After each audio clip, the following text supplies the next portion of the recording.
Et on retrouve tout de suite notre correspondante dans la capitale éthiopienne, Marika Julien. Bonsoir. Alors, les rebelles disent avoir pris plusieurs villes stratégiques et se trouvent à seulement 300 km de la capitale. Quel est le climat ces jours-ci à Addis Abeba?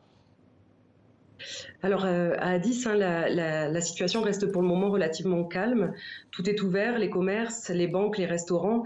Ces derniers jours, on pouvait voir les gens se rendre sur leur lieu de travail, les écoliers aller à l'école ou ce week-end, hein, les chrétiens orthodoxes se rendre à l'église. Alors cependant, on sent quand même une véritable tension qui se manifeste différemment en fonction des personnes. Certaines vont être plus suspicieuses, d'autres peut-être plus précautionneuses sur la sécurité de leur logement, par exemple. Et j'ai plusieurs personnes, hein, qui m'ont dit être stressées par la situation.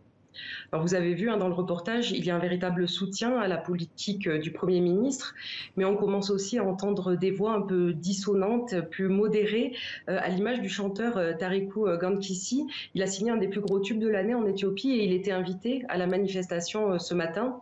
Lors de sa prise de parole, il a demandé: pourquoi disons-nous qu'il faut avancer et mourir, avant d'ajouter les armes, ça suffit. Et un mot, hein, sur la communauté tigréenne d'Addis Abeba qui est particulièrement angoissée.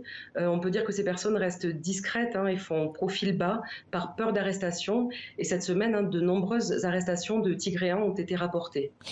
Marika, l'état d'urgence a été décrété mardi. Est-ce que ça ajoute aussi à la tension que vous constatez dans la capitale éthiopienne?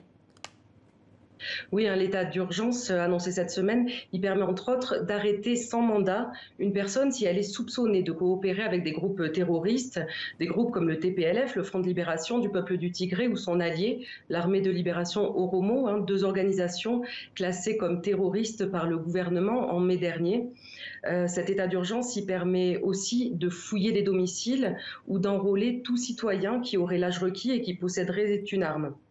Alors, le directeur régional d'Amnesty International pour l'Afrique de l'Est et du Sud a déclaré que cet état d'urgence est un plan d'escalade des violations des droits humains.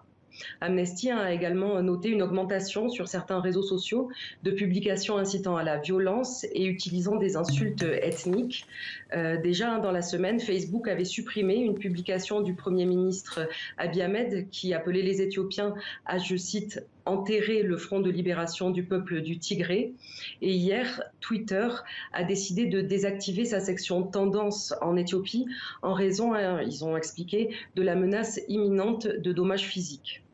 Merci beaucoup, Marika Julien, correspondante de TV5 Monde en Éthiopie. Merci à vous.